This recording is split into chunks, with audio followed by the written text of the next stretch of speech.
Hello friends, welcome to our YouTube channel VR learning. ఈరోజు మనం కొన్ని మోటివేషనల్ కోట్స్ నేర్చుకుందాం, ఆరు వర్డ్స్ తెలుసుకుందాం. ఫ్రెండ్స్, మనందరూ తెలుసు, మనం ఎగ్జామ్స్ ప్రిపేర్ అయ్యేటప్పుడు కొన్నిసార్లు ఆ ఎగ్జామ్ మనం క్లియర్ చేయలేకపోవచ్చు, లేదా ఎగ్జామ్లో డిఫరెంట్ స్టేజెస్ ఉంటాయి. ప్రిలిమ్స్, మెయిన్స్ అండ్ ఫైనల్, ఇంకా final exam are document verification, లేకపోతే ఫిజికల్ స్టాండర్డ్ టెస్ట్స్.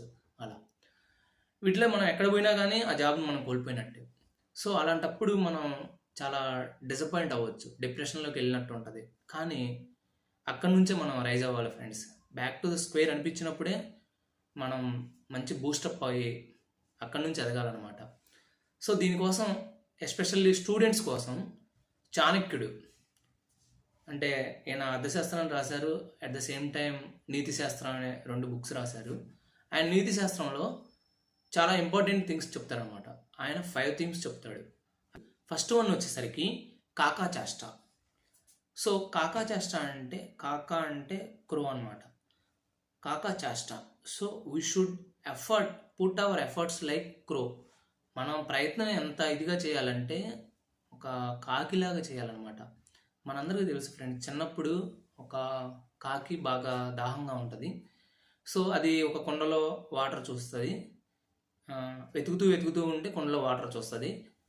ఇంకా చుట్టుపక్కల ఎదుగుద్ది, అయినా ఏం దొరకవు. సో ఆ కుండలో వాటర్ కోసం అది ఏం చేస్తుందంటే పక్కన ఉన్న స్టోన్స్ని 1 by 1 వేస్తుంది. ఆ కుండలో వేసిన తర్వాత ఆ వాటర్ అనేది లెవెల్ పైకి వస్తుంది.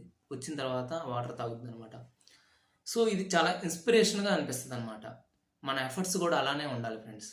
1 by 1, బ్రిక్ బై బ్రిక్ పేర్చుకుంటూ వెళ్తాము అనమాట. వెళ్ళినప్పుడే పెద్ద బిల్డింగ్ కట్టగలం. సేమ్ ఇలానే మన ఎఫర్ట్స్ కూడా అలానే పెట్టాలన్నమాట.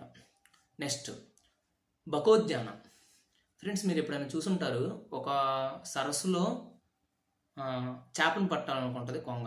దానికోసం ఏం చేస్తుంది కొంగ, దాని యొక్క కాలు అనేది కదల్చకుండా ఒంటి కాలు మీద ఉంటుంది అనమాట. ఒంటి కాలు మీద ఉండి ఎటువంటి మూవ్మెంట్ లేకుండా ఉంటుంది. సో అంత ఫోకస్డ్గా ఉంటుంది.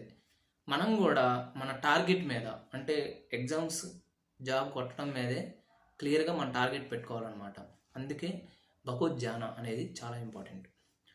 నెక్స్ట్ శ్వాన్ నిద్ర. ఇక్కడ శ్వాన్ అంటే డాగ్, కుక్క. నిద్ర, ఇక్కడ నిద్ర అంటే ఓన్లీ స్లీపింగ్ అనే కాదు, మన అలర్ట్నెస్ అనేది అలా ఉండాలన్నమాట. ఫర్ ఎగ్జాంపుల్, మనం ఏదన్నా రైల్వేస్కి కానీ లేకపోతే ఎస్ఎస్సి సీజీఎల్ కానీ ప్రిపేర్ అవుతూ ఉన్నాము. మధ్యలో మనం ప్రిపేర్ అవుతూ ఉన్నాము, ఆ నోటిఫికేషన్ పడుద్ది. ఆ నోటిఫికేషన్ అంతవరకే చూడటం కాదు, తర్వాత ఏమన్నా అప్డేట్స్ వస్తున్నాయా దాని గురించి అది కూడా చూసుకోవాలి. ఎగ్జామ్ డేట్స్ ఏమన్నా చేంజ్ చేశారా అది కూడా. అంటే అలర్ట్గా ఉండాలన్నమాట. లైక్ మీరు కుక్కని చూడండి, అది ఎప్పుడన్నా పడుకుందనుకోండి, నిద్రపోయేటప్పుడు చాలా ఫుల్ డీప్ స్లీప్లోకి వెళ్ళిపోద్ది. But at the same time ఏదైనా సౌండ్ వినపడిందంటే మాత్రం చాలా అలర్ట్గా వెంటనే లేస్తుంది అనమాట. సేమ్ మనం కూడా అలానే ఉండాలన్నమాట. అలర్ట్నెస్ అనేది చాలా ఇంపార్టెంట్. నెక్స్ట్ అల్పాహారి. ఫ్రెండ్స్, ఇక్కడ అల్పాహారి అంటే ఫుడ్ ఇంటేక్ అనే కాదు, అంటే తక్కువ ఫుడ్ తీసుకోవటం అనే కాదు. ఫుడ్ అనేది సరిపడినంత తీసుకోవాలి. అట్ ద సేమ్ టైం మన థాట్స్, మన బాడీకి ఇచ్చే ఇన్పుట్స్ ఏంటి. ప్రిపేర్ అయ్యేటప్పుడు కొన్నిసార్లు చాలా నెగిటివ్ థాట్స్ వస్తూ ఉంటాయి. అంటే ఆ నెగిటివిటీనే మనం తీసుకున్నాం అనుకోండి, మనం డిప్రెషన్కి వెళ్ళే ఛాన్స్ ఉంటుంది. సో పాజిటివ్ థాట్స్, లైక్ వేరే వాళ్ళు జాబ్ కొట్టారు, వాళ్ళని ఇన్స్పైర్గా తీసుకోవటం. ఓకే, అది ఏదన్నా మనకి కరెంట్ అఫైర్స్ కానీ లేకపోతే ఏదో ఒక పీడిఎఫ్ లభించింది, దాన్ని కంప్లీట్గా చదివామనుకోండి, ఆ సాటిస్ఫాక్షన్ ఉంటుంది అనమాట.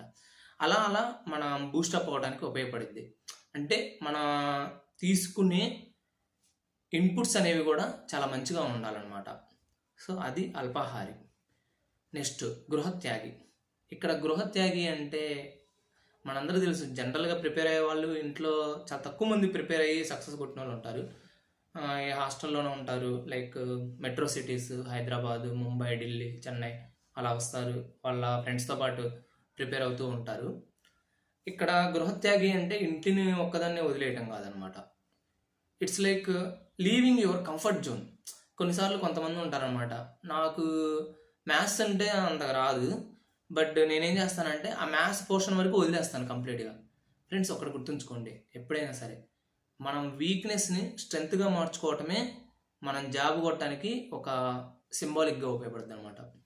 సో ఇక్కడ లీవింగ్ అవర్ కంఫర్ట్ జోన్ అంటే నాకు ఫర్ ఎగ్జాంపుల్ నేను మ్యాథ్స్లో వీక్గా ఉన్నానంటే అది దాన్ని నేను స్ట్రెంత్గా మార్చుకున్న రోజున ఖచ్చితంగా జాబ్ కొట్టడమే కాదు ఆ జాబుల్లో కూడా హైయెస్ట్ జాబ్ కొడతాను అనే కాన్ఫిడెన్స్ మనకు రావాలన్నమాట. అలా రావాలి అంటే గృహత్యాగిలాగానే ఉండాలి.